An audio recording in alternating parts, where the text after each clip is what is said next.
రాష్ట్ర రాజనీతి స్ట్రాటజీస్ ద్వారా మేము ఎన్నో pre poll surveys, exit poll, post poll survey చేయడం జరిగింది. మేమిచ్చిన ఎగ్జిట్ పోల్ ఏంటంటే కాంగ్రెస్ పార్టీ 11% ప్లస్ ఆర్ మైనస్తో గెలవబోతుంది, 17,000 నుంచి 25,000 వరకు మెజారిటీ వచ్చే పరిస్థితి ఉందని చెప్పి మా యొక్క ఎగ్జిట్ పోల్స్ రిలీజ్ చేయడం జరిగింది. ఇవాళ ఫైనల్ రిజల్ట్స్ చూస్తే ఎగ్జాక్ట్లీ మేము ఏదైతే చెప్పామో అదే జరిగింది.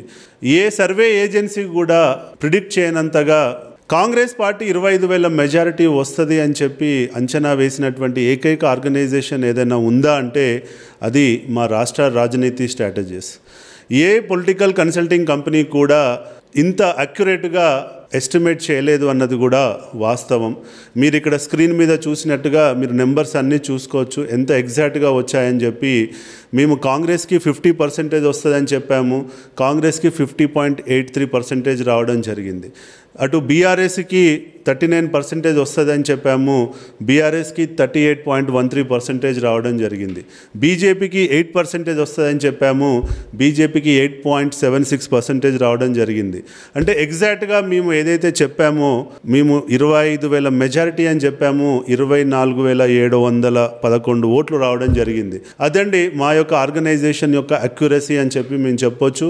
ఇది ఇంత అక్యురేట్గా రావడానికి ప్రధానమైన కారణం ఏంటంటే మేము గత 3 నెలలుగా గ్రౌండ్లో ఉన్నాము. గ్రౌండ్లో 3 ప్రీ పోల్ సర్వేలు చేసుకోవడం జరిగింది. ప్రతి ప్రీ పోల్ సర్వే 15 days గ్యాప్లో చేయడం వల్ల మాకు కొంత పల్స్ అన్నది అర్థమైంది. అదే రకంగా ఎగ్జిట్ పోల్స్ తక్కువ బూతుల్లో వేస్తే ఫెయిల్ అయ్యే ఛాన్సెస్ ఉన్నాయని చెప్పి మేము 406 బూతులు ఉంటే అన్ని బూతుల్లో కూడా ఎగ్జిట్ పోల్ మేము చేయడం జరిగింది.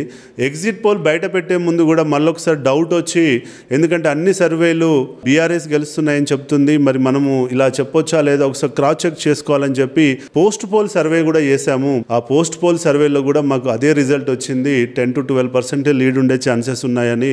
అప్పుడు మా యొక్క ఎగ్జిట్ పోల్ని మేము ధైర్యంగా బయట పెట్టడం జరిగింది. ఈ రోజు మీరు చూస్తే మా ఫైనల్ రిజల్ట్స్ మా పోల్ తోటి ఎగ్జాక్ట్గా మ్యాచ్ అయ్యాయని చెప్పి నేను చెప్పాలనుకుంటున్నటువంటి విషయం.